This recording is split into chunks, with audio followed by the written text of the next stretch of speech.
All right, joining me now is our own Ken Klippenstein from TYT Investigates. He did a really important story where he got his hands on an FBI document about who are the most dangerous groups in America. Ken, welcome to the Young Turks. Hey, Cenk, thanks for having me on. No problem.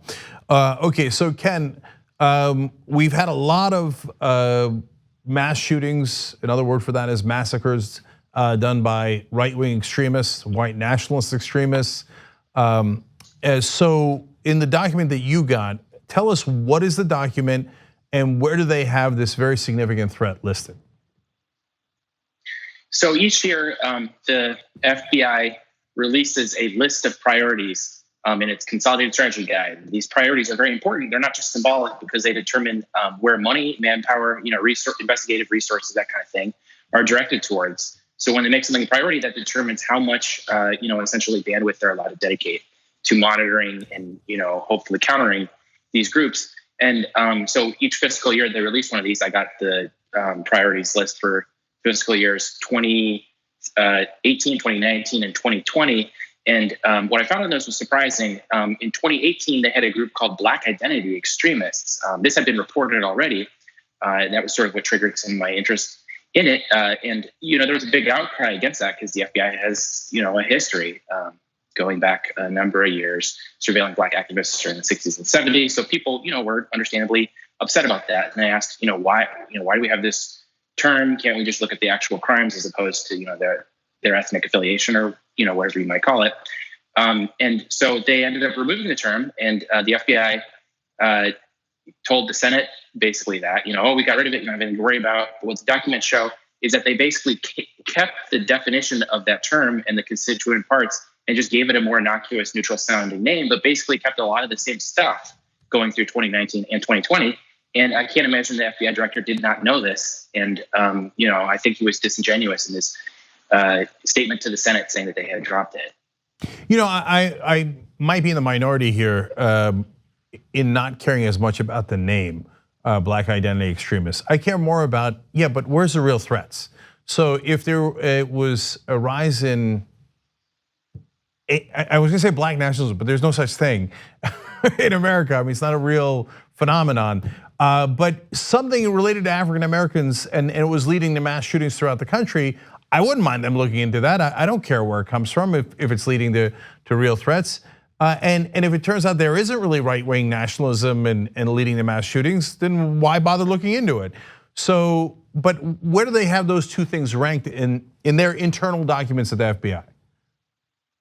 Well, when they ended up, dropping the formal designation Black Identity Extremists and put Black extremists under a more neutral one that also conflates it with white supremacists, they now call it racially motivated extremists. It almost sounds like HR speak, spin on the original term.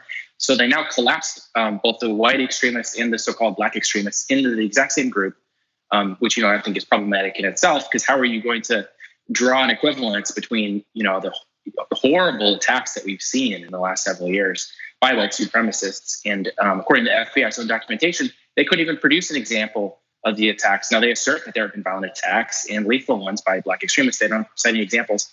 On the other hand, if you click through the documents, which are embedded in the story, you'll see that they cite something like half a dozen examples of white extremist mass shootings that killed, dozens of people. So the gulf there, I think, is pretty shocking. Back when they had Black Identity Extremists by themselves, where do they rank that threat?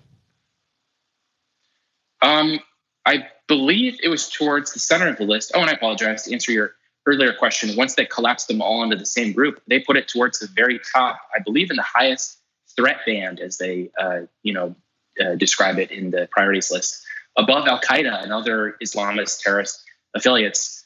And so I find that pretty shocking. And that's in the most recent one, the fiscal year 2020 strategy guide that just came out very recently. So wherever it was in the beginning, it ended up being towards the very top. And since they conflate it with white supremacists, it's difficult to say with certainty if they're treating the Black extremists differently than the white supremacists, because I think it would make more sense to put white supremacists higher up on the list. But if they are, it certainly doesn't say that anywhere in the documents, because they put them under the exact same category. And Ken, what is Iron Fist? Yeah, it's a code name. It almost sounds like it's from a dystopian science fiction movie. I couldn't believe it as I read the documents. I had to blink and wonder if I was seeing things.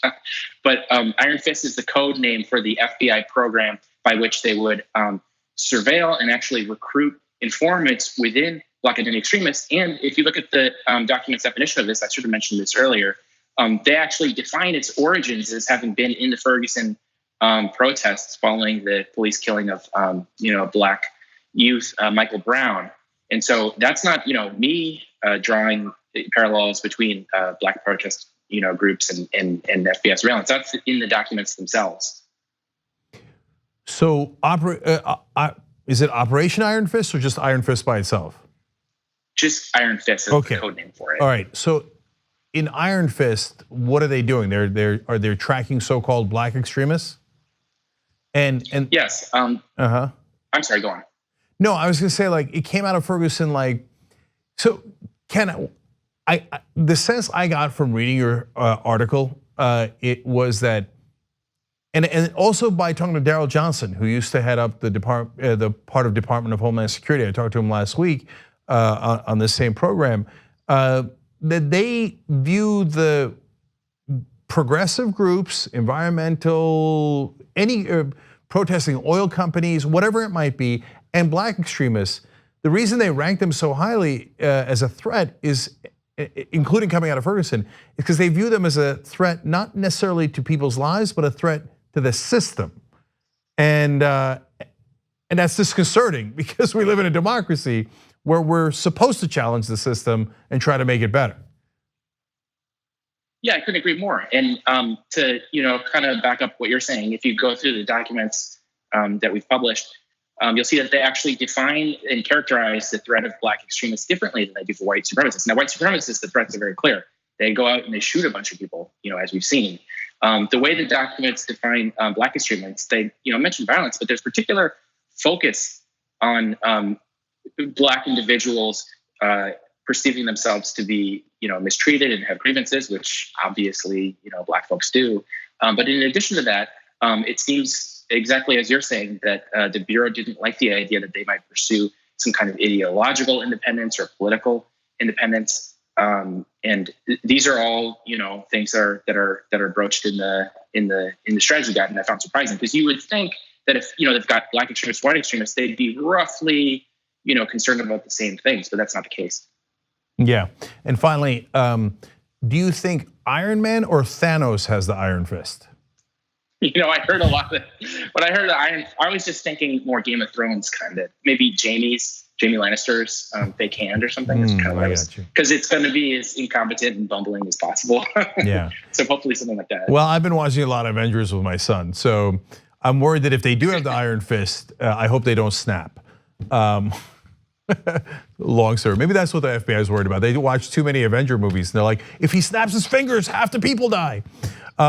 Okay, nobody's snapping any fingers. Go after the real threats. Unfortunately, as you've exposed here, they are not. We'll put the link to the article down below if you're watching this later on YouTube or Facebook. And make sure when you see Ken's articles on tyt.com that you're sharing, because it's important to get independent media out there. And I want to thank the audience too, because otherwise we couldn't have hired Ken. So thank you to all of you guys, and thank you, Ken, for a great breaking news story. Now I'm seeing quoted all over the rest of the media. Nice job.